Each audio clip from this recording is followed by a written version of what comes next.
मेरी शादी वाले दिन मेरा 12 साल का देवर बहुत खुश था। मैंने हमेशा उसे अपना छोटा भाई समझा था और वह भी मुझे भाभी माँ कहकर पुकारता था।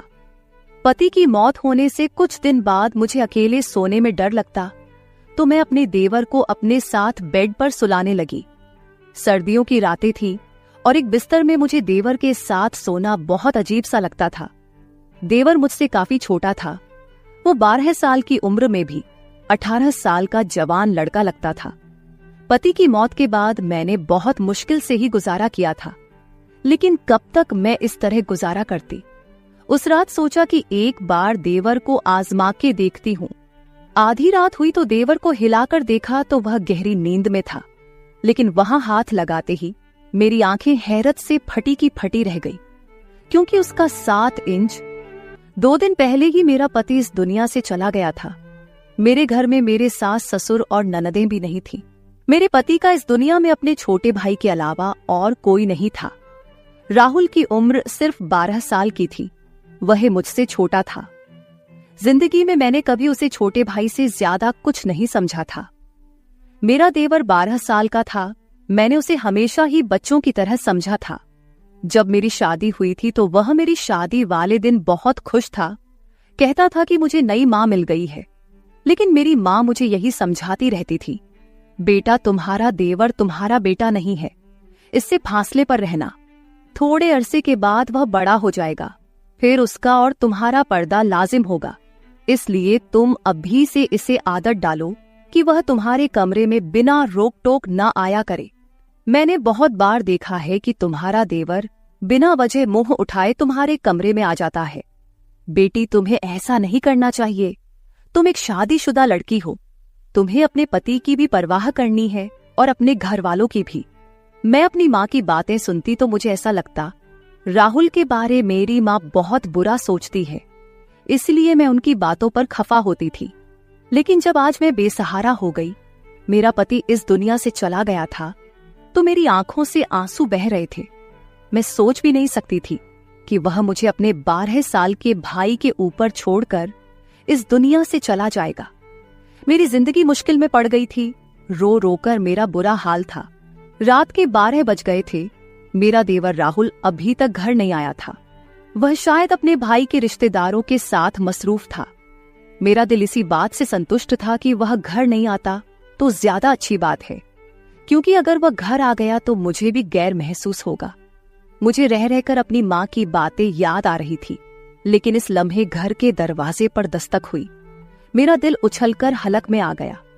मैंने सोचा कि पता नहीं कौन होगा, मगर बाहर से राहुल की आवाज आई, भाभी दरवाजा खोलें, मैं हूं। मैंने डरते डरते ही दरवाजा खोला था। आज तो मुझे ये घर जंगल जैसे मालूम हो रहा था। समीर मुझे छोटा सा भेड़िया लग रहा था। पता नहीं क्यों मैं उसके बारे में इतना बुरा सोचने लगी थी। भाभी आपने खाना खाया? उसने मुझे मासूमियत से पूछा था। नजरें झुकी हुई थी और साथ ही हाथ में एक थैली रखी हुई थी। थैली में चावल थे। चावल होटल वाले लगते थे। उसने एक प्लेट में चावल डाले और मेरे सामने लाकर रख दिए। भाभी, मुझे खाना बनाना नहीं आता। मैं आपके लिए बाहर से लेकर आया हूं। आप खा ले, वरना यूं ही भूखी मर जाएगी। मैं अपने भाई के बाद अपनी माँ को नहीं खोना चाहता। राहुल की आंखों में भी आंसू थे। कहने को तो वह मुझे माँ ही कह रहा था, मगर फिर भी माँ की बातें मेरे जहन से निकल नहीं रही थी। भाभी, आपको फिक्र करने की जरूरत नहीं है। मैं आपका सहारा बनूंगा। आप इस घर से कभी मत जाना। वह बड़ी जज्बाती बातें कर रहा था, लेकिन मेरे जहन में बहुत सारे गलत विचार घूम रहे थे। फिर उसने एक अजीब बात बोली, भाभी आप इस कमरे में सो जाए। दूसरा कमरा तो छत के करीब है। मुझे ऐसा लगता है कि आपको छत वाले कमरे के पास नहीं होना चाहिए। और अब तो सब लोगों को पता है कि हमारे घर में भाई की मौत हो गई है, तो कोई भी बुरी नीयत से हमारे घर आ सकता है। मैं हैरान थी कि राहुल इतनी छोटी उम्र में ऐसी बातें क्यों कर रहा है। क्या उसे किसी ने कुछ कहा है? मगर जो बातें उसने की थी मुझे ठीक ही लगी थी। मैं उसके कमरे में चली गई। राहुल का कमरा दूसरी तरफ था, जबकि मैं और मेरा पति छत के करीब वाले कमरे में रहते थे। मुझे बहुत अजीब लग रहा था। आज पहली बार मैं अपने कमरे के अलावा दूसरे के कमरे में आई थी। मगर जो कुछ मैंने अपने देवर के कमरे में देखा, मेरी तो आंखें फटी की फटी रह गई थी। कमरे का दरवाजा बंद करते ही मेरी नजर ऐसी चीज पर पड़ी थी जिसने मेरे होश उड़ा दिए थे। वैसे तो वह 12 साल का बच्चा ही लगता था, लेकिन मेरी माँ की बात सही थी। राहुल जो कुछ कर रहा था वह एक बड़ा और एक समझदार आदमी ही कर सकता है। राहुल के कमरे में अपने जेवर देखकर मेरा खून खोल उठा था। मैंने तो उसे कहीं जगह पर कहीं तालों में छुपा रखा था, मगर यह सब कुछ राहुल के हाथ कैसे लग गया? बात बड़ी अजीब सी थी। मैं दिल में सोचने लगी कि मैं सुबह होते ही इसे इस बात का सवाल करूंगी, मगर उस वक्त मुझे सख्त नींद आ रही थी। मैंने दरवाजे को अंदर से कुंडी लगाकर अच्छी तरह लॉक कर लिया और फिर सोने की तैयारी करने लगी। पता नहीं क्यों मुझे बहुत नींद आ रही थी। हालांकि 2 दिन से मुझे ज्यादा नींद नहीं आ रही थी, पर आज मुझे लग रहा था जैसे राहुल के लाए हुए चावल खाकर मेरी आंखों में गहरी नींद आ रही थी। दिल में सोचा कि कहीं चावल खाने से मुझे नींद तो नहीं आ रही, मगर इतना तो मुझे मौका ही नहीं मिला। जब मेरी आंख खुली तो सुबह के 10 बज रहे थे। मैं हैरान हो रही थी कि आज मुझे इतनी नींद कैसे आ गई। हालांकि 2 दिन से मुझे बिल्कुल भी नींद नहीं आ रही थी, लेकिन आज चावल खाने के बाद मेरी आंखें ऐसी बंद हुई जैसे किसी को शराब पिला दी गई हो। मैं हैरान हो रही थी, ऐसा होना तो नहीं चाहिए। मेरे दिल में बार बार एक ही ख्याल आ रहा था कि कहीं राहुल के लाए हुए चावलों को खाकर मैं बेहोश तो नहीं हो गई। लेकिन आखिर राहुल ऐसा क्यों करता? मैंने दिल में सोचा। आंखें मलती हुई मैं बाहर आई तो राहुल सामने किचन में चाय बना रहा था। उसे देखकर मुझे बहुत बुरा लग रहा था। भाभी, आप सो गई थी, आपको बहुत अच्छी नींद आई ना? उसने मेरी तरफ पुकारते हुए देखकर कहा था। मैंने उसे फीके लहजे में यही कहा कि हाँ, आज मुझे बहुत ज्यादा नींद आई। तो क्यों नहीं आती भाभी? मैंने आपको चावलों में सोने वाली गोली मिला के दी थी। मैंने अपने दोस्त को बताया था कि मेरी भाभी को नींद नहीं आती। उसने मुझे कहा कि तुम उन्हें खाने में नींद की गोलियां मिला दिया करो, इससे वह आराम से सो जाएगी। मैं हैरान हो गई थी कि राहुल इतनी घटिया हरकत कैसे कर सकता है। राहुल, तुम ऐसा सोच भी कैसे सकते हो? तुम अपनी भाभी को बेहोश करना चाहते थे। नहीं नहीं भाभी, मैं तो आपको अच्छी नींद देना चाहता था। अब आप अच्छी खासी तरोताजा लग रही है, ये ले चाय पिए। उसने चाय मेरे सामने रखी तो मैं शक में पड़ गई। तुमने इसमें भी कुछ मिलाया तो नहीं है? भगवान की कसम भाभी, वह तो मैंने आपकी नींद के लिए, आपके सुकून के लिए गोलियां मिलाई थी। आप कहती हैं तो यह चाय मैं आपके सामने खुद पी लेता हूं, बल्कि हम आधी आधी पी लेते हैं।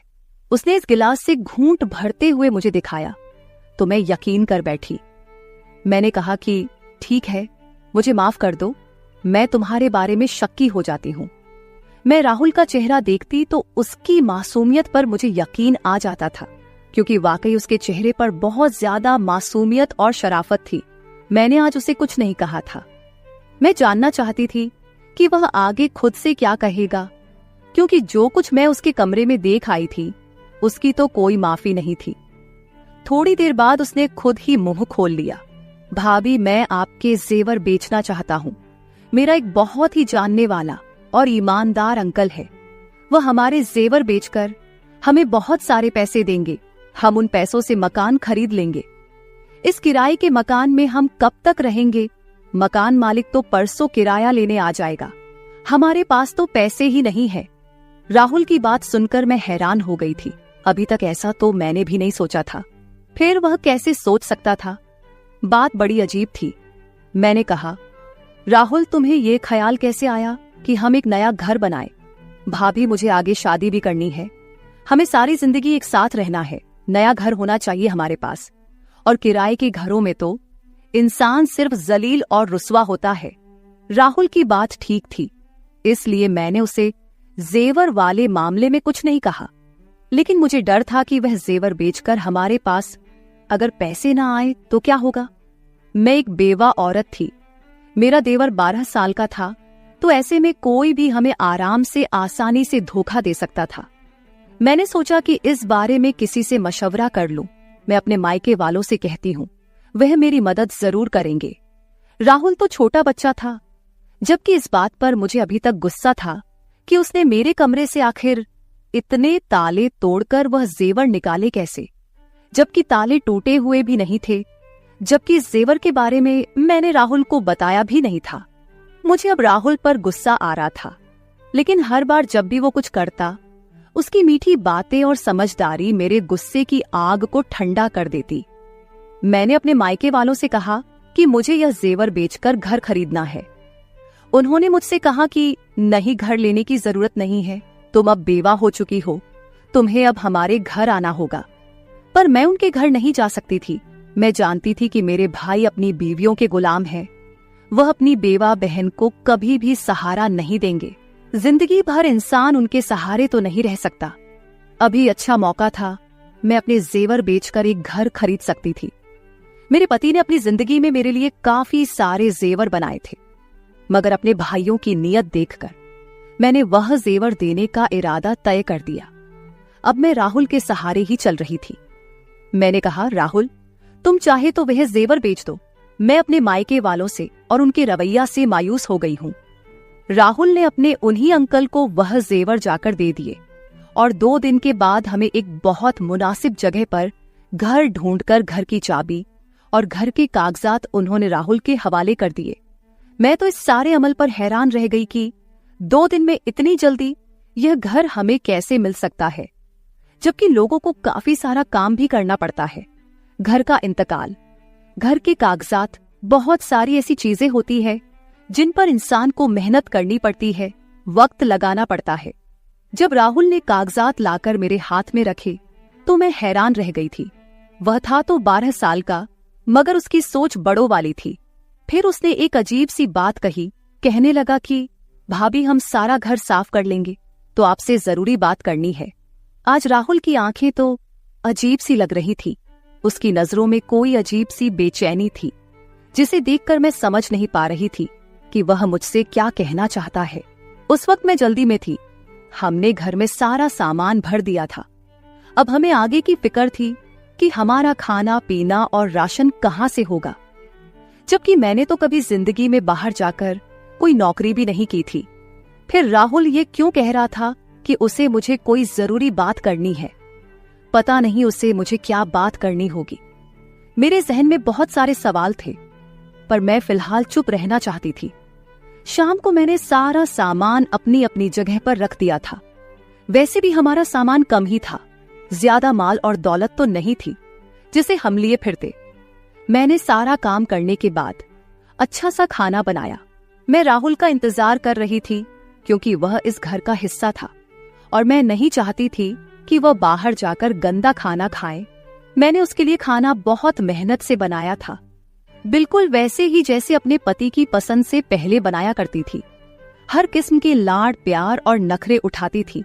बहुत सारा खाना बनाने के बाद मैंने टेबल पर रख दिया और राहुल के आने का इंतजार करने लगी, मगर आज वह घर नहीं आया। मुझे बहुत अजीब सा लग रहा था। उसे इस वक्त घर होना चाहिए था, जबकि रात के 10 बज गए थे। भाई की मौत से पहले तो वह शाम को तकरीबन 5 बजे घर आ जाता था और उसके बाद कभी घर से बाहर नहीं निकलता। हम लोग जब बाहर आइसक्रीम खाने जाते तो वह हमारे साथ जरूर जाता, लेकिन अकेला तो कभी घर से बाहर नहीं गया। मुझे डर लग रहा था। मैं उसका इंतजार करने लगी, यहां तक कि रात के 12 बज गए। 12 बजे उसने दरवाजे पर दस्तक दी। मैंने गुस्से से दरवाजा खोला और उस पर बरस पड़ी। कहाँ रह गए थे तुम राहुल? तुम्हें शर्म नहीं आती? मैं तुम्हारी बेवा भाभी तुम्हारा इंतजार कर रही थी। मैंने तुम्हारे लिए खाना बनाया और तुम हो कि अपने भाई के जाते ही आवारा गर्दियां करने लगे हो। आखिर ऐसी कौन सी बात है जो तुम घर में नहीं कर सकते? तुम्हें बाहर जाना पड़ता है। तुम्हारे दोस्त को इधर ही बुला लिया करो। भाभी मैं ऐसा नहीं कर सकता। उसने नजरें उठाकर मुझे ऐसे गुस्से से देखा कि मैं डर गई थी, मगर वह तो एक बच्चा ही था। मैंने दिल में सोचा, मैं इसे डरा धमका तो सकती हूँ। मैं यही ख्याल करके उससे बात कर रही थी कि वह मुझ पर चिल्ला उठा, भाभी बस कर दो, मुझे अब आपकी कोई बात नहीं सुननी, और जो आपने खाना पकाया है वह आप खुद खा ले। ये कहकर वह अपने कमरे की तरफ चला गया। उस वक्त वह किसी 40 साल के मर्द की तरह गुस्सा कर रहा था। मुझे इस पर बहुत अफसोस हो रहा था। वह गुस्से में था। कोई बात उसके पीछे जरूर होगी। मैंने यही सोचकर उसके कमरे में जाकर दस्तक दी। उसने दरवाजा खोला, मुझे अजीब सी नजरों से देखकर बोला, एक बात कहूं भाभी, आप मुझसे शादी कर ले वरना आप काफिर हो जाएंगी। उसकी बात सुनकर मेरी आंखें फटी की फटी रह गई थी। तुम ऐसा सोच भी कैसे सकते हो कि मैं तुमसे शादी करूंगी? कहाँ गया तुम्हारा माँ वाला प्यार? तुम तो मुझे सुबह शाम माँ कहते हो, अब क्या हो गया? किसने तुम्हारा दिमाग खराब कर दिया है? इतनी घटिया बात तुमने अपने जहन में सोची भी कैसे और फिर मुंह से कैसे निकाली? मैं गुस्से से आग बबूला हो रही थी। वह बिल्कुल इसी तरह बिना किसी शर्मिंदगी के मेरे सामने हाथ बांधे खड़ा मुझे टकटकी नजरे से देख रहा था। मुझे उसकी नजरों से डर लगने लगा था। मैं एकदम बोलते बोलते चुप हो गई, वहीं से वापस मुड़ी और अपने कमरे में आकर बैठ गई। मैंने कमरे का दरवाजा अच्छी तरह से बंद कर लिया था। मेरा दिल जोर जोर से धड़क रहा था। मैं सोच भी नहीं सकती थी कि राहुल ऐसा निकलेगा और इस किस्म की बातें मुझसे करेगा। मैंने तो उसे हमेशा अपने बच्चों की तरह समझा था। अभी मेरी औलाद पैदा नहीं हुई थी, लेकिन फिर भी राहुल के बारे में मेरे पति ने भी मुझे यही कहा था कि तुम्हें हमेशा उसे अपनी औलाद की तरह समझकर पालना है। उसकी माँ नहीं है, बाप नहीं है, अब तुम ही उसका सब कुछ हो। राहुल की इन बातों से मुझे बहुत तकलीफ हुई थी। मैंने सोचा था कि आज के बाद में राहुल से कोई बात नहीं करूंगी। कानूनन ये घर मेरे नाम था, मैं इस घर में खुद अकेले भी रह सकती हूँ, पर राहुल ने दोबारा ऐसी हरकत की तो मैं उसे घर से जरूर निकाल दूंगी। ये घर तो मेरे पति के पैसों का था और मेरे नाम पर था, लेकिन राहुल इसमें रहने का हक नहीं रखता था। अगर वह अपनी भाभी को इज्जत नहीं दे सकता जो उसे देनी चाहिए थी। मेरी खामोशी अब गुस्से में बदल गई थी। सुबह उठते ही मैंने राहुल के कमरे का दरवाजा जोर जोर से पीटना शुरू कर दिया। फिर मुझे एहसास हुआ कि उसके कमरे का दरवाजा तो अंदर से बंद नहीं था। मैंने जब बाहर से दरवाजा खोला तो आगे से कमरा खाली था, कमरे में कुछ भी नहीं था। राहुल कहाँ गया? मैं दिल में सोचने लगी। मेरा दिल गुस्से से धड़क रहा था। मैंने बाहर वाले दरवाजे पर नजर डाली तो दरवाजा बाहर से बंद था। इसका मतलब राहुल मुझे घर में कैद कर गया है। मैंने दिल में सोचा तो मुझे उससे नफरत होने लगी। इतना सा है, उम्र भी 12 साल है और हरकतें देखो। मैंने यही सोचकर अपने मायके जाने का फैसला कर लिया, लेकिन फिर याद आया कि मैं तो इद्दत में हूं। यूं बार बार घर से निकालना अच्छी बात नहीं है। बस यही सोचकर मैं बेबस होकर बैठ गई थी। पति की मौत को महीना हो चुका था। उस एक महीने में राहुल कितना बदल गया था। मैं दिल में सोचने लगी, खुदा मुझे औलाद देता तो मैं इस वक्त राहुल के सहारे ना होती। मैं अपनी औलाद के सहारे जिंदगी गुजार लेती। मगर अब मैं इसे क्या कहूं? मेरा तो इससे कोई रिश्ता भी नहीं। जिस शख्स की वजह से रिश्ता था वह तो इस दुनिया से चला गया। आज मैंने सोच लिया था कि राहुल आएगा तो मैं उससे साफ साफ बात करूंगी कि वह इस घर में नहीं रह सकता। रात के तकरीबन 6 भी नहीं बजे थे, यानी अभी रात शुरू भी नहीं हुई थी कि मेरे घर के दरवाजे पर जोर जोर से दस्तक होने लगी। मैं तो यही समझी कि बाहर राहुल होगा, पर जब मैंने दरवाजा खोला तो सामने 3-4 आदमी खड़े थे। ये आदमी बहुत अजीब गुस्से में लग रहे थे। उनके चेहरे पर दाढ़ियां सजी थी। लगता था जैसे इस्लाम के ठेकेदार हो। उन्होंने जो बात मुझसे कही थी वह सिर्फ बहुत हैरान कर देने वाली नहीं थी, बल्कि मुझे दुखी कर देने वाली थी। उन लोगों ने कहा, बीबी तुम यहाँ अकेली रहती हो? मैंने कहा, जी हाँ मैं अकेली रहती हूँ। वह लोग बोले, झूठ बोल रही है यह औरत, यहाँ इसका देवर भी इसके साथ ही रहता है, अभी भी घर में ही होगा। ये लोग पता नहीं इस मोहल्ले को क्या समझते हैं, मोहल्ले को गंदा कर रहे हैं। मैं तो कहता हूँ कि इन्हें यहाँ से बेघर कर देना चाहिए। इन लोगों का इस मोहल्ले में रहना ठीक नहीं। मैंने कहा, क्यों भाई साहब, हमने क्या किया है? अरे बीवी तुमने क्या किया है ये तुम हमसे पूछ रही हो? तुम अपने 12 साल देवर के साथ इस घर में अकेली रहती हो। तुम्हें पता है कि तुम्हारा पति मर गया है, अब तुम बेवा हो गई हो। अपने माँ बाप के घर जाओ। यहाँ रहना है तो शराफत से रहो। यहाँ हमारी भी बहनें बेटियां रहती हैं। ऐसे लोगों को हम मोहल्ले में बर्दाश्त नहीं कर सकते। इन आदमियों पर मुझे गुस्सा तो बहुल आया, मगर मैं उनसे उलझना नहीं चाहती थी। मैंने उनके मुंह पर ही घर का दरवाजा बंद कर दिया। आंखों से आंसू बहने लगे। राहुल पर मुझे गुस्सा आ रहा था। यह सब उसी का किया धरा है। मैंने अपना सामान बांधना शुरू कर दिया। यहां रहना मेरे लिए मुश्किल हो चुका था। मैं जानती थी कि राहुल ने ही मेरे बारे में ऐसी बातें फैलाई होगी जैसे मैं बहुत गुनहगार औरत हूं। सच कहते हैं, ये दुनिया अकेली औरत को खा जाती है। भगवान सबकी इज्जत को हिफाजत में रखे। तो मेरे प्यारे दोस्तों, ये थी हमारी आज की छोटी सी कहानी। आपको यह कहानी कैसी लगी कमेंट करके जरूर बताएं। अगर आपको यह कहानी पसंद आई हो तो इसे लाइक करें और अपने दोस्तों के साथ शेयर करें। अगर आप ऐसी ही और भी इंटरेस्टिंग और रोमांटिक कहानियां सुनना चाहते हो तो चैनल को सब्सक्राइब जरूर कर ले और बेल आइकॉन ऑन कर ले ताकि आपको मेरी आने वाली नई वीडियो की सूचना तुरंत मिल सके। कल मिलेंगे एक और नई कहानी के साथ। बचपन से ही बहुत पसंद थे और मैं अपने अम्मी और अब्बू से भी ज्यादा उनके बेहद करीब थी। आहिस्ता आहिस्ता मैं बड़ी होती गई और मेरी और मेरे चाचू की दोस्ती भी गहरी होती चली गई। इस वक्त मैंने नई नई जवानी में कदम रखा था और अपनी सहेलियों से मर्द और औरत के बीच के रिश्ते के बारे में नई नई बातें सुनी थी। चाचू से दोस्ती इतनी गहरी थी कि मैं अपने चाचू से हर बात शेयर कर लेती थी और मुझे चाचू से बातें करके बहुत ज्यादा सुकून मिलता था। फिर एक रात अम्मी अब्बू घर पर नहीं थे तो चाचू के सर में बहुत ज्यादा दर्द था। चाचू ने मुझे कहा, अंजलि जरा चाय बनाकर मेरे कमरे में ले आओ। मैंने जल्दी से चाय बनाई और चाचू के कमरे में चली गई। चाचू ने चाय साइड टेबल पर रखने को कहा। मैं चाय टेबल पर रखकर वापस जाने लगी थी कि चाचू ने मुझे पकड़ लिया और कहने लगे कि आज घर पर कोई भी नहीं है, तुम्हें अपने कमरे में डर लगेगा, इसलिए आज मेरे पास ही लेट जाओ। मैं तुम्हें एक वीडियो दिखाता हूं। चाचू ने मुझे अपने बिस्तर पर लेटने को कहा। मैं चाचू के बिस्तर पर लेट गई। चाचू मुझे वीडियो दिखाने लगे। उस वीडियो को देखकर मेरी आंखें हैरत से फटी की फटी रह गई और फिर चाचू मुझे बोले, चलो हम दोनों भी मिलकर ऐसे ही।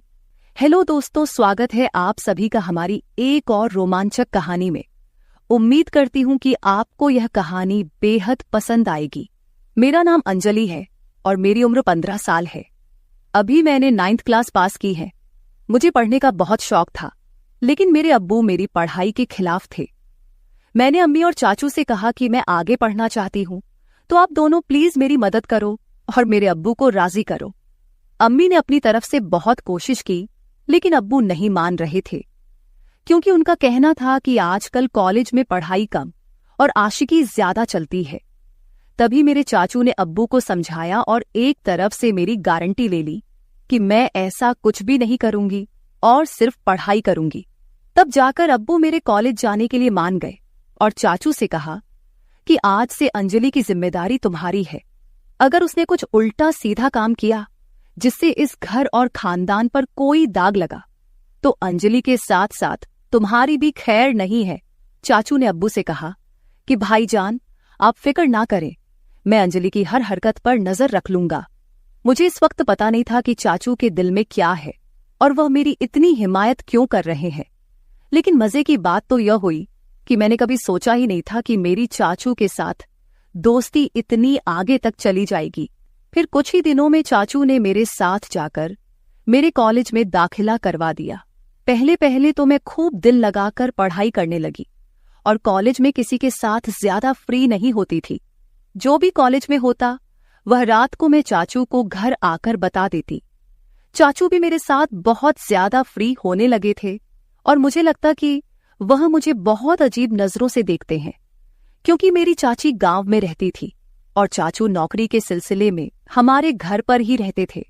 फिर कॉलेज में मेरी दोस्ती एक लड़की से हो गई, जिसके साथ दोस्ती करने के बाद मेरी जिंदगी बदलने लगी, क्योंकि उस सहेली ने मुझे बताया कि उसकी मंगनी हो चुकी है। उसने मुझे एक दिन अपने मंगेतर से मिलवाया भी था। मेरी सहेली ने मुझे बताया कि हमारी अब शादी तय हो चुकी है, इसलिए हम दोनों अपने रिश्ते में पूरी तरह से खुल चुके हैं। हम दोनों में कोई पर्दा नहीं है। इसके बाद मैं अपनी सहेली से वह सब कुछ जानने की कोशिश करती, जिसे जानने की शायद मेरी अभी उम्र भी नहीं थी, या फिर मेरी उम्र ऐसी थी कि मैं यह सब बातें जानकर आसानी से गलत रास्ते पर चली जाती। और फिर ऐसा ही होने लगा। मुझे भी उन बातों में दिलचस्पी होने लगी। मेरी किसी लड़के से तो दोस्ती नहीं थी, इसलिए मैं जब भी ऐसी बातें सोचती तो मेरे दिमाग में खुद ब खुद चाचू का ख्याल आ जाता। और फिर मैं अपने दिमाग को झटक देती और खुद को कहती कि अंजलि, यह सब क्या है? ये क्या बेहुदा बातें सोच रही हो? वह मेरे चाचू हैं, लेकिन फिर चाचू की बातें और उनका रवैया भी मेरी इस सोच को बढ़ावा देता रहता था। लेकिन चाचू के दिल की बातें मैं अभी तक जान नहीं पाई थी। कभी कभी तो मुझे लगता था वह भी शायद मेरे बारे में यही सब सोचते होंगे, लेकिन कभी कभी उनका रवैया मुझसे बहुत ज्यादा सख्त हो जाता था और वह मुझे याद दिला देते थे कि तुम्हारे अब्बू कितने सख्त हैं और अगर तुमने कोई भी गलती की तो तुम्हारे साथ साथ मेरा भी बुरा हाल कर देंगे। उनकी यह बातें सुनकर मैं खुद को कंट्रोल करती, लेकिन कहते हैं ना कि जवानी तो अंधी होती है। जवानी तो ऐसी ही है जैसे सर्दी में आग जल रही हो तो हाथ गर्म कर ही लिया जाता है। मैं जैसे ही कॉलेज जाती फिर वही सब बातें सुनने को मिलती। फिर मैं कॉलेज से घर वापस आकर अपने दोस्तों की बताई हुई बातों को सोचने लगती। उस दिन मेरे चाचू जॉब से घर वापस आए तो आकर बैठ गए और कहने लगे, क्या सोच रही हो अंजलि, वह भी इतनी गहराई से? मैंने चाचू की तरफ एक अदा से देखा और उनसे कहा, चाचू, आपको पता है मेरी दोस्त ने मुझे आज क्या बताया है? हर बार की तरह आज भी मैं चाचू से अपने दिल की बात शेयर करने लगी। मेरी बचपन से आदत थी कि मैं अपनी हर बात चाचू को बताती थी, फिर वह चाहे कैसी भी बातें क्यों ना हो। चाचू भी मुझे ऊपर से नीचे तक देखते हुए बोले, हाँ बताओ, क्या बताना है तुम्हें? तुम्हारी दोस्त ने तुम्हें क्या बताया है? मैंने उन्हें कहा, मेरी दोस्त मुझे बता रही थी कि इंटरनेट पर बहुत किस्म की वीडियो होती है, जिन वीडियो में हर तरह की मालूमात मिल जाती है। तो मैं ये कह रही थी कि आपके पास भी तो मोबाइल है और साथ में नेट का पैकेज भी लगा हुआ है, आपने भी वो वीडियो देखी होंगी, तो क्यों ना हम दोनों मिलकर वीडियो देखें और एंजॉय करें। मैंने यह बात अपना चेहरा चाचू के नजदीक लाकर सरगोशी वाले अंदाज में कहा। वह फटी फटी आंखों से मेरी तरफ देखने लगे। मुझे लगा जैसे वह मुझे अच्छी तरह से डांट लगाएंगे, लेकिन फिर अचानक उन्होंने मुझे बड़े गौर से देखा और फिर शायद दिल ही दिल में कुछ फैसला किया और फिर वह मुस्कुरा पड़े और मुझे सरगोशी वाले अंदाज में कहने लगे, देखो अंजलि, ऐसी बातें अपने अब्बू के सामने मत करना, वरना तुम्हारा बाप तुम्हारा तो बुरा हाल करेगा ही, मगर साथ में मुझे भी घर से निकाल देगा, क्योंकि मैंने तुम्हारी जिम्मेदारी ली हुई है और फिर मेरे लिए रहने का प्रॉब्लम हो जाएगा। बाकी रही वीडियो देखने की बात, तो तुम रात के वक्त मेरे कमरे में आ जाना, मैं तुम्हें हर किस्म की वीडियो दिखा दूंगा। चाचू की आंखों में एक चमकीली शरारत थी जो इस वक्त मुझे समझ नहीं आ रही थी। इसके बाद चाचू अपने कमरे में चले गए और मैं पढ़ाई करने लगी और आने वाले वक्त के बारे में सोचने लगी।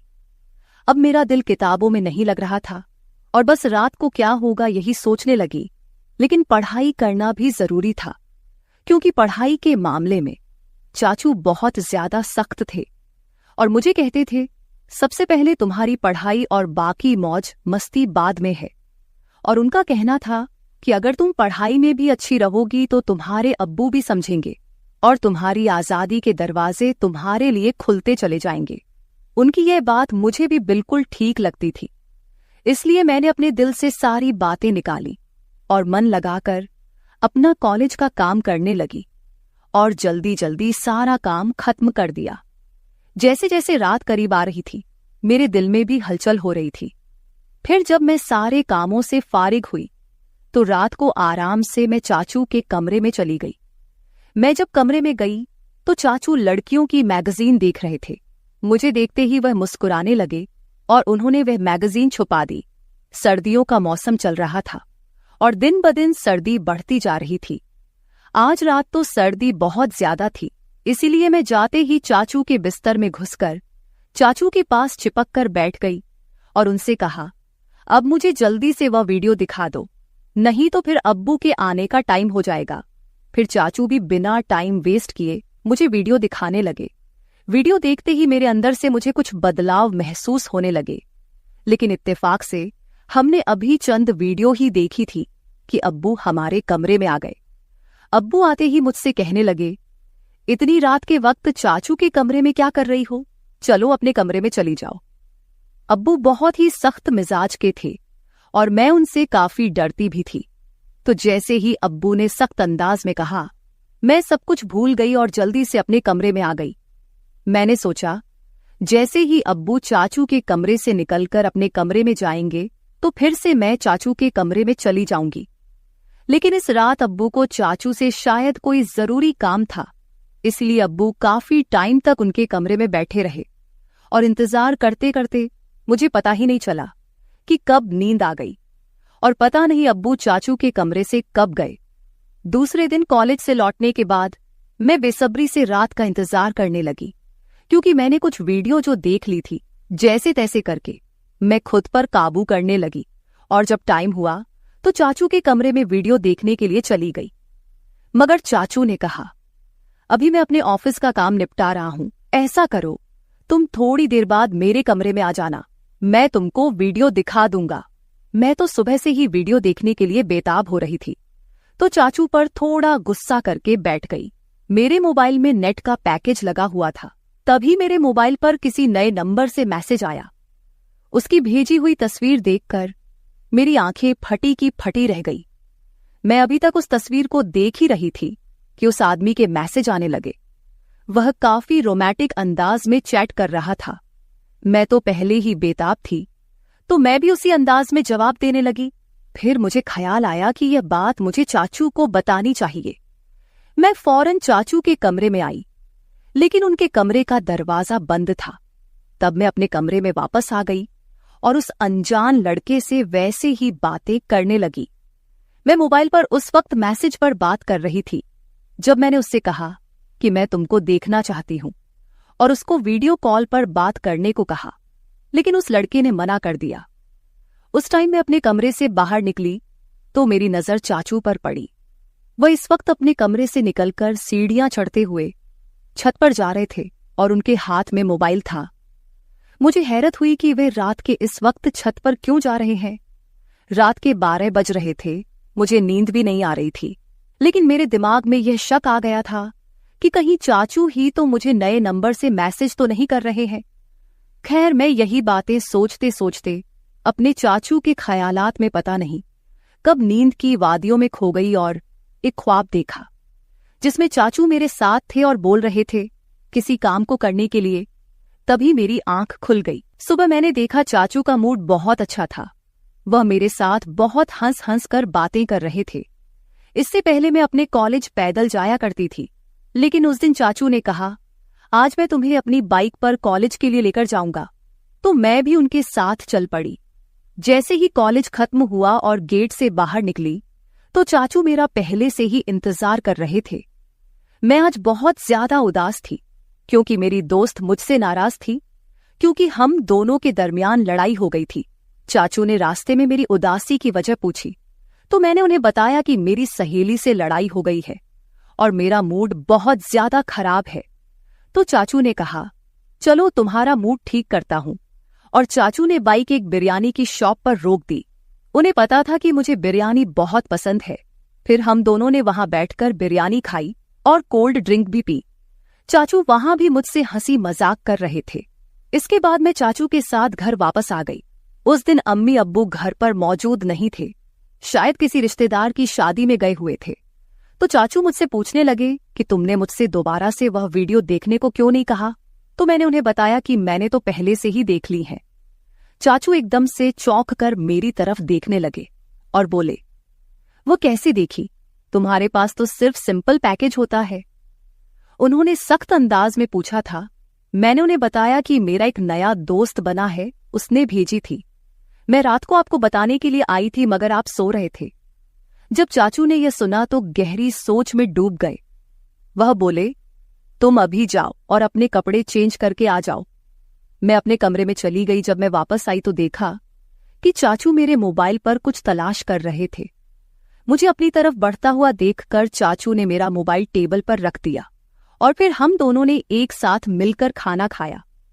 मैं खाना खाते वक्त चाचू की तरफ देखती तो मुझे लगता कि चाचू मुझे अजीब निगाहों से देख रहे हैं। मुझे ऐसा लग रहा था कि वह मुझसे कुछ कहने की कोशिश कर रहे हैं। मगर वह कह नहीं पा रहे थे। मैं दिल ही दिल में सोचने लगी, चाचू अब कह भी दो ना, मैं आपको मना नहीं करूंगी।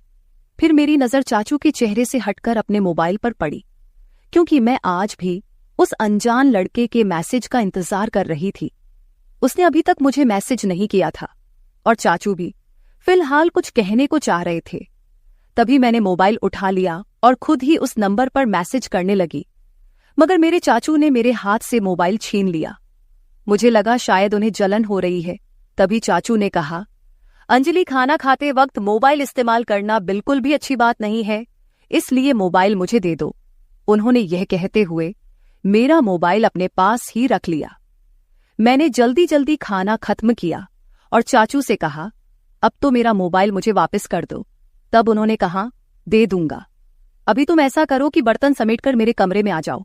मैं तो खुश हो गई कि शायद जलन में आकर आज चाचू मेरी ख्वाहिश को पूरा जरूर करेंगे।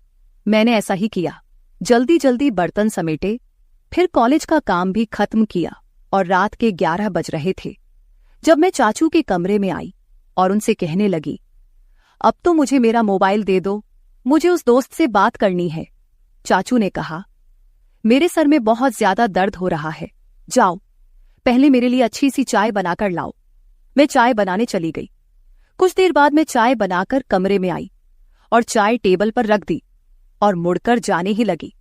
तभी चाचू ने मुझे बाजू से पकड़ लिया और बोले, आज घर में कोई भी नहीं है, तुम्हें अकेले सोने में डर लगेगा, आज रात तुम मेरे कमरे में ही रुक जाओ। मैं खामोश निगाहों से उनकी तरफ देखने लगी, क्योंकि आज रात मुझे उस लड़के से वीडियो कॉल पर बात करनी थी। मैंने जानबूझकर चाचू को वापस जाने के लिए यह बात कह दी कि मैं अपने कमरे में जाऊंगी और अपना बाजू उनसे छुड़ाकर कमरे से बाहर जाने लगी।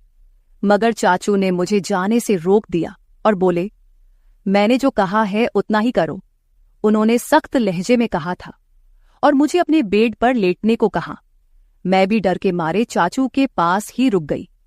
वह काफी देर तक तो मेरा मोबाइल इस्तेमाल करते रहे और मुझे सोने भी नहीं दिया।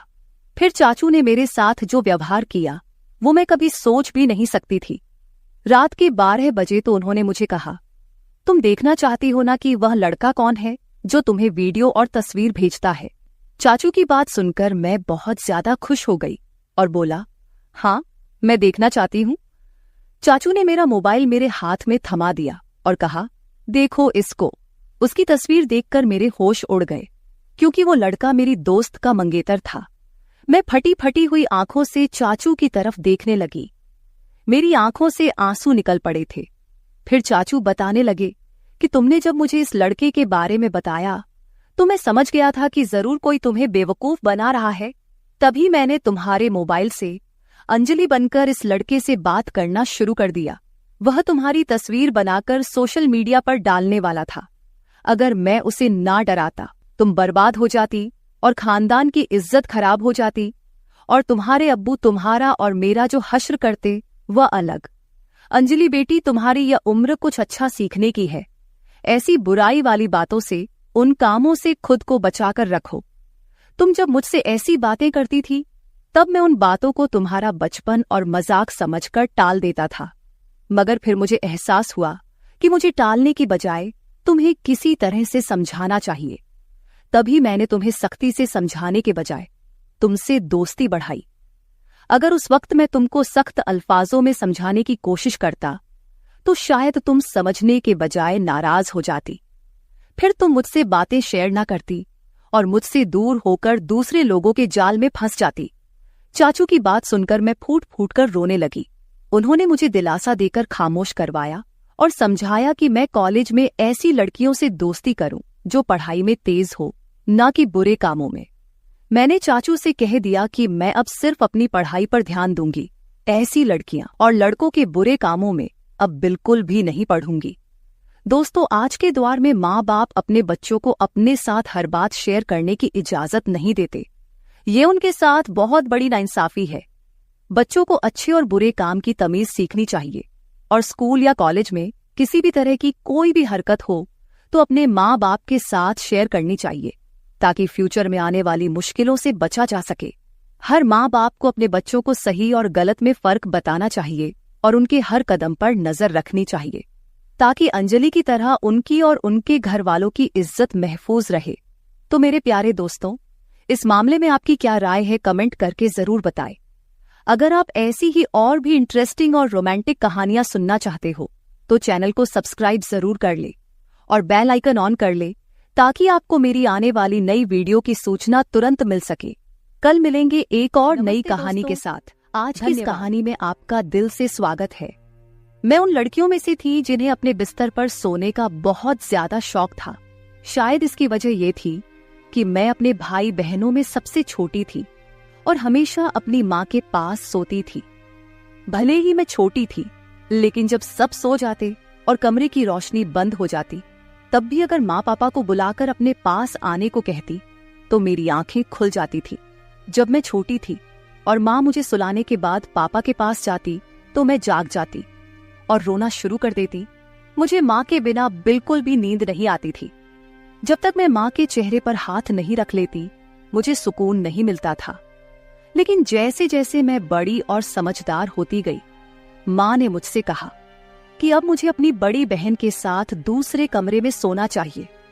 मैंने फौरन इनकार कर दिया और माँ के सीने से चिपक गई। मैंने कहा, नहीं, मैं तो बस आपके ही पास सोऊंगी, मुझे आपके बिना नींद नहीं आती। माँ एक ठंडी सांस लेकर कहती है, बेशर्म, तुझे तो जरा भी शर्म नहीं है।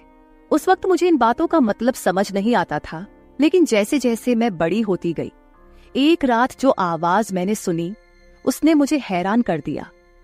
उस रात मैं अचानक जाग गई और जब माँ मुझे सुलाकर पापा के पास गई तो मैंने कुछ अनजानी आवाजें सुनी।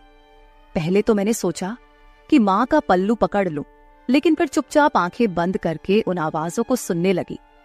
उन आवाजों ने मेरे कानों की लो को सुर्ख कर दिया। मैं खामोशी से आंखें बंद किए आवाजें सुनती रही और उसके बाद तो यह जैसे रोज का ही माहौल बन गया था। यह अनुभव मेरे लिए कुछ नया और अनोखा था, जिसने मुझे बहुत जल्दी समझदार और परिपक्व बना दिया।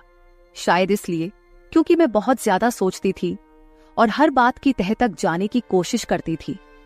मुझे भी धीरे धीरे शर्म महसूस होने लगी थी, इसलिए मैंने खुद ही उस कमरे में सोना शुरू कर दिया जहां मेरी बहनें सोती थीं।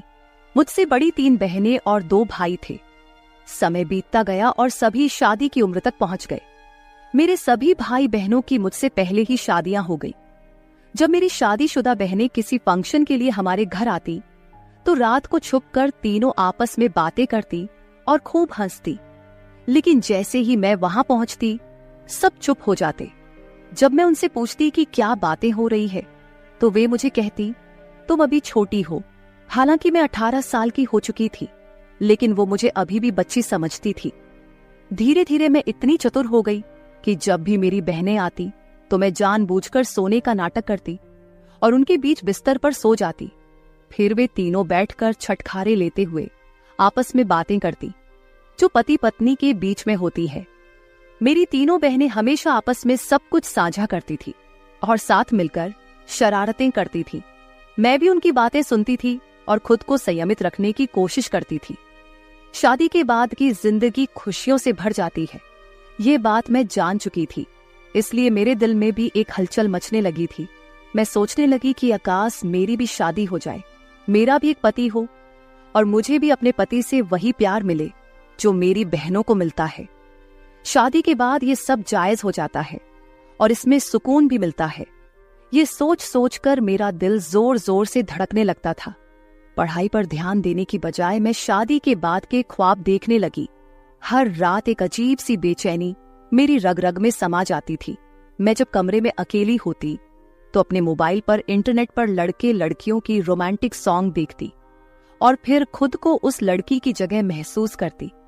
मैं उस लड़की की जगह अपने भावी पति की कल्पना करती और सुकून महसूस करती थी। एक दिन मेरी बड़ी बहन घर आई हुई थी। भाभी और मेरी बहन आपस में कुछ ऐसी बातें कर रही थी जिन्हें सुनकर मेरे मन में अलग ही ख्याल आने लगे और मैं फिर वही रोमांटिक वीडियो देखने लगी। उसी वक्त मेरी बहन जाग गई और उसने मुझे यह सब करते हुए देख लिया। उसने मेरा मोबाइल छीन लिया और मेरे चेहरे पर एक थप्पड़ मार दिया। फिर गुस्से में बोली, अपनी उम्र देख और अपने काम देख। मैं समझ नहीं पा रही थी कि तू पढ़ाई पर ध्यान क्यों नहीं दे रही थी। तू तो वक्त से पहले ही इन गलत कामों में पड़ गई है।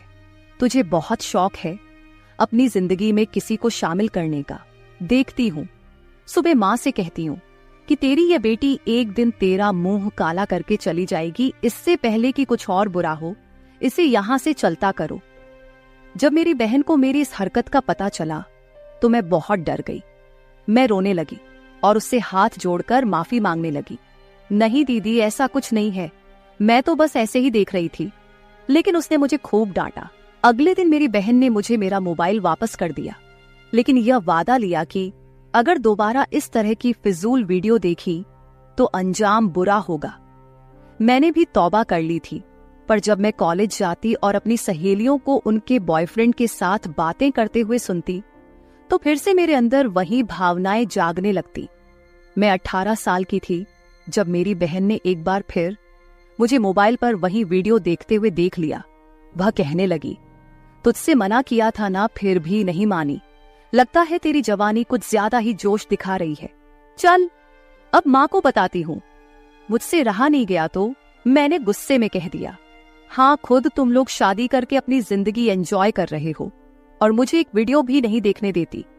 इससे अच्छा तो माँ से कह दो कि मेरी भी शादी करवा दो।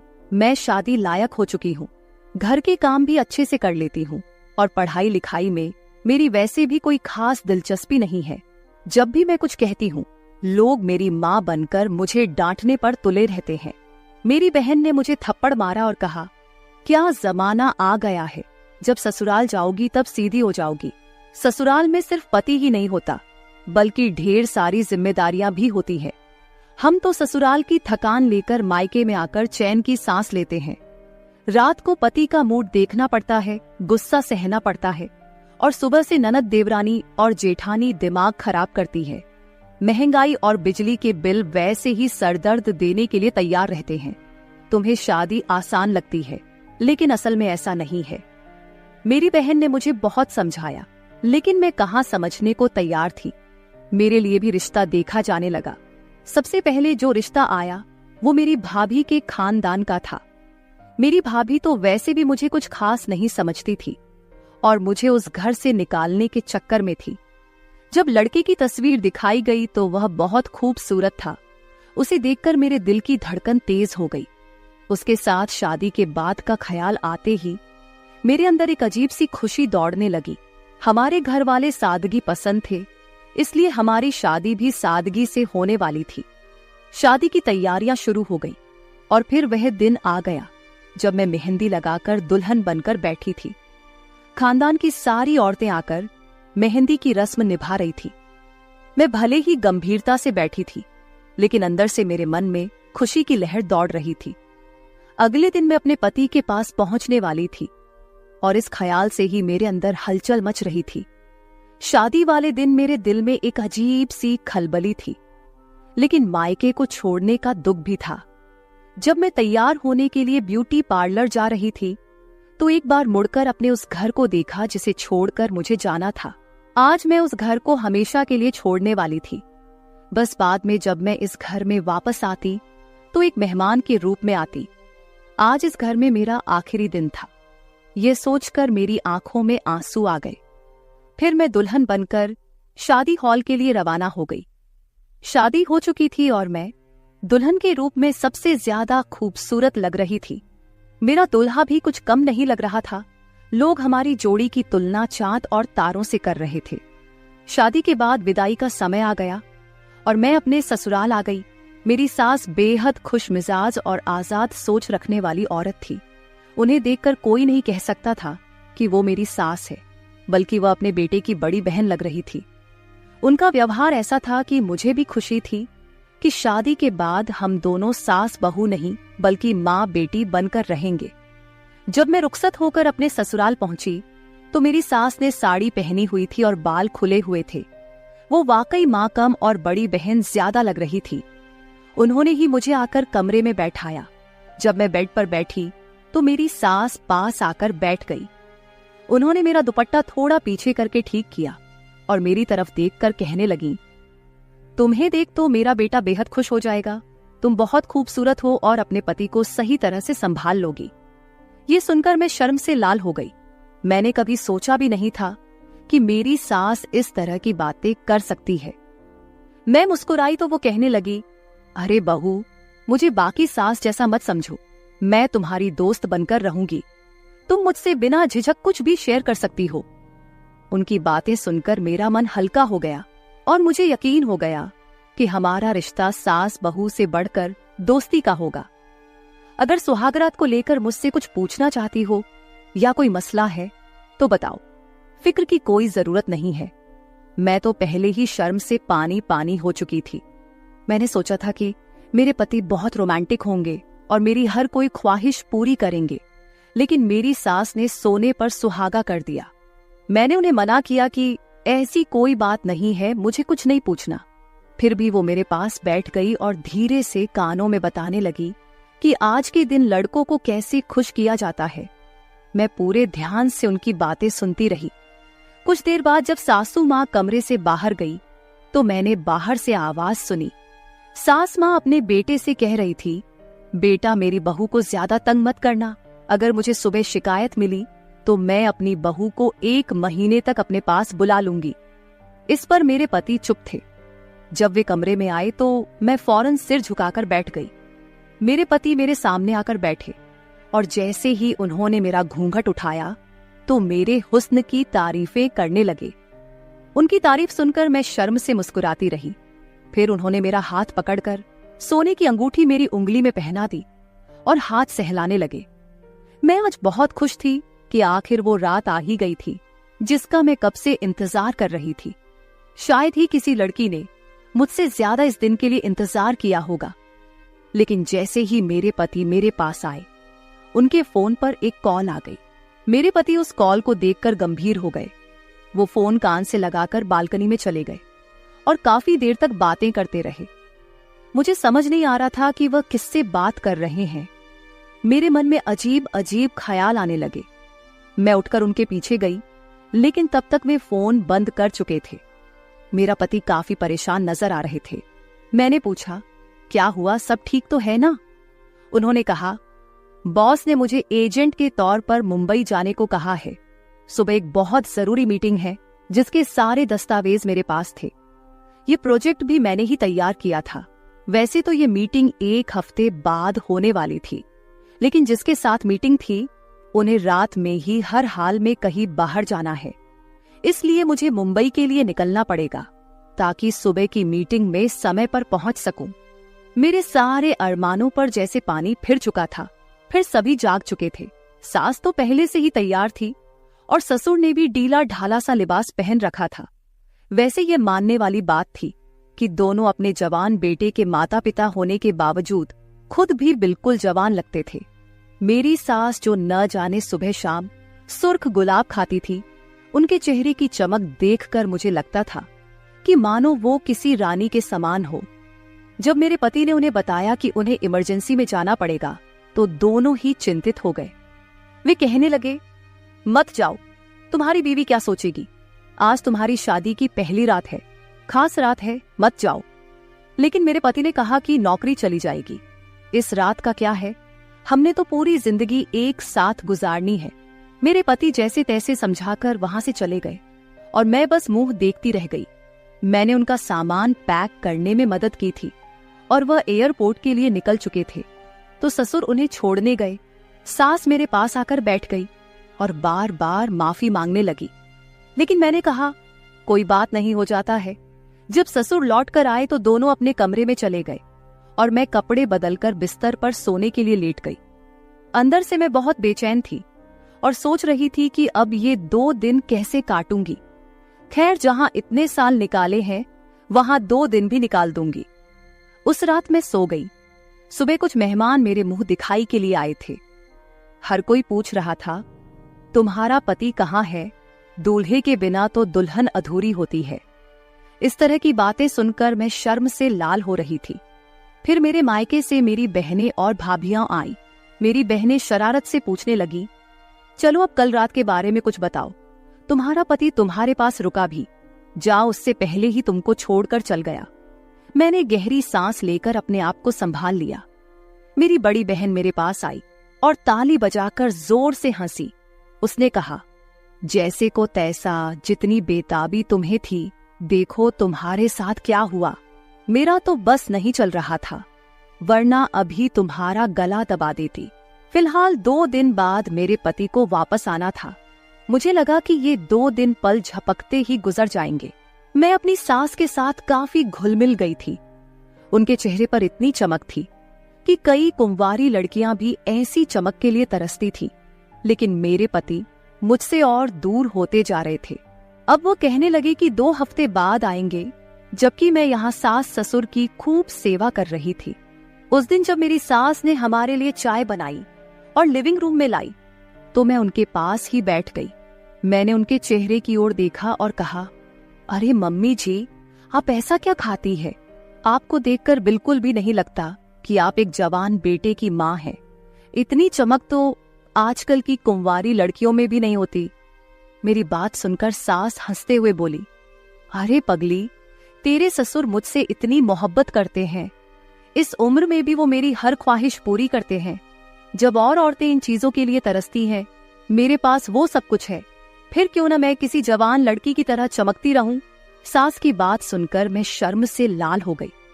उस रात मैं निराश होकर सोने की कोशिश करती रही, लेकिन आधी रात को बेचैनी इतनी बढ़ गई कि पसीने से भीग गई और गला सूख गया। मैंने देखा कि पानी का गिलास खाली था, इसलिए मैं किचन की ओर चल पड़ी। लेकिन तभी मुझे सास ससुर के कमरे से अजीब आवाजें सुनाई देने लगी। ये आवाजें सुनकर मैंने सोचा कि आखिर देखूं तो सही, वो इस वक्त क्या बातें कर रहे हैं। मैं उनके कमरे की तरफ बढ़ गई। बिना सोचे समझे दरवाजे के पास कान लगाकर बातें सुनने लगी। जो आवाजें मैंने सुनी उसने मुझे शर्म से पानी पानी कर दिया। ये लोग बुजुर्ग हो चुके थे, लेकिन अभी भी एक दूसरे के साथ प्यार मोहब्बत की बातें कर रहे थे। मेरी सास कह रही थी, मेरी उम्र का लिहाज कर लो, घर में जवान बहू है। लेकिन जो जवाब मेरे ससुर ने दिया, उसे सुनकर मेरे पैरों तले जमीन ही खिसक गई। मैं बिना पानी पिए ही वापस कमरे में जा चुकी थी। काफी देर तक सोचती रही कि क्या जो मैंने सुना वो सच था या मेरी गलत फहमी थी। मेरा ससुर अपनी बीवी से कह रहा था, अरे तो क्या हो गया, वो कौन सी दूध पीती बच्ची है, वो भी तो हमारे बेटे के साथ ऐसे ही प्यार मोहब्बत करने के लिए ही आई है। ये अलग बात है कि बेचारी अब तक उसके इंतजार में ठंडी पड़ चुकी है। ये सुनकर मेरे होश उड़ गए थे। मैं कभी सोच भी नहीं सकती थी कि एक ससुर अपनी बहू को लेकर इस तरह की बातें कर सकता है। सुबह जब सास ससुर कमरे से बाहर आए तो मैं उनसे नजरें मिलाने की हिम्मत नहीं कर पा रही थी। मुझे ससुर से अजीब सा डर महसूस हो रहा था, क्योंकि अब मैं उनकी नजरों का इशारा समझ चुकी थी। वो मुझे सर से पैर तक अजीब निगाहों से घूर रहे थे। जब मैंने पति से बात करने की कोशिश की तो उन्होंने यही कहा, मैं बिजी हूँ, बहुत काम है, वापस आने में समय लगेगा। एक दिन सास का ब्लड प्रेशर बढ़ गया। वो कहने लगी, बहू किचन में दवा रखी है, जरा दूध में घोल कर दे दे, उससे मुझे सुकून मिलेगा। मैंने दूध का गिलास निकाला और उनके ब्लड प्रेशर की दवा डालने की बजाय उसमें नींद की दवा मिला दी, जिसे पीकर मेरी सास चकराने लगी और मैं उन्हें कमरे में लेटा आई। लेकिन अब घबराहट हो रही थी कि कहीं कुछ गलत ना हो जाए। उसी वक्त मेरे पति का मेरी सास के फोन पर कॉल आया। उन्होंने कभी मुझे कॉल नहीं किया था। मैंने फोन उठाया और जैसे ही कान से लगाया, पति ने कहा, सुनो, अपनी बहू को बता दो कि मैं अब वापस नहीं आने वाला। मैंने यहाँ किसी और लड़की से चक्कर चला लिया है और वह मेरे बच्चे की माँ बनने वाली है। सुहागरात को भी उसी ने मुझे फोन करके दिल्ली बुलाया था। वह अमीर बाप की बेटी है और कह रही है कि अगर मैंने उससे शादी नहीं की तो मुझ पर केस कर देगी। यहाँ की पुलिस तो आप जानते हैं कितनी सख्त है। मजबूरी में मुझे उससे शादी करके उसके बच्चे को अपनाना पड़ेगा और बदले में मुझे करोड़ों की जायदाद भी मिल रही है। फिर भला क्या रखा है आपकी उस बहू में। बहुत जल्द मैं आप दोनों को भी यहाँ बुला लूंगा, सुकून की जिंदगी गुजारेंगे। बस किसी तरह इस नालायक बहू से पीछा छुड़ा ले। ये सुनते ही मेरे पैरों तले जमीन खिसक गई। सारे सपने मिट्टी में मिल चुके थे। मैं अपनी सास को उस हालत में छोड़कर घर लौट आई। रो रोकर मैंने अपने माता पिता और भाइयों को सब कुछ बताया। वे तुरंत मेरे ससुराल पहुंचे और जमकर बहस हुई। मेरे सास ससुर ने यहां तक कह दिया कि एक बार जायदाद हमारे बेटे के नाम हो जाए, फिर हम उसे भी छोड़ देंगे और अंजलि ही हमारी बहू रहेगी। लेकिन मेरे पिता ने साफ मना कर दिया।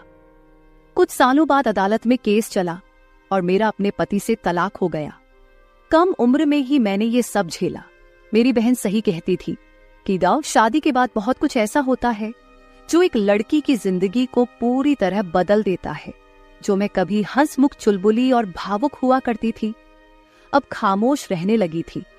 अब मेरी उम्र 25 साल हो चुकी है। मेरे लिए कई रिश्ते आते हैं, लेकिन मर्दों पर से मेरा भरोसा पूरी तरह से उठ गया है। शादी का नाम सुनते ही मेरा दिल डर से कांप उठता है। आपको क्या लगता है, क्या मुझे शादी कर लेनी चाहिए, या सभी मर्द ऐसे नहीं होते हैं? अगर मुझे फिर से धोखा मिला तो मेरे प्यारे दोस्तों, ये थी मेरी आज की छोटी सी कहानी। आप लोग कमेंट करके जरूर बताएं कि आपको मेरी कहानी कैसी लगी। अगर आप ऐसी ही और भी इंटरेस्टिंग और रोमांटिक कहानियां सुनना चाहते हो तो चैनल को सब्सक्राइब जरूर कर ले और बेल आइकॉन ऑन कर ले, ताकि आपको मेरी आने वाली नई कहानी तुरंत मिल सके। कल मिलेंगे एक और नई कहानी के साथ। धन्यवाद।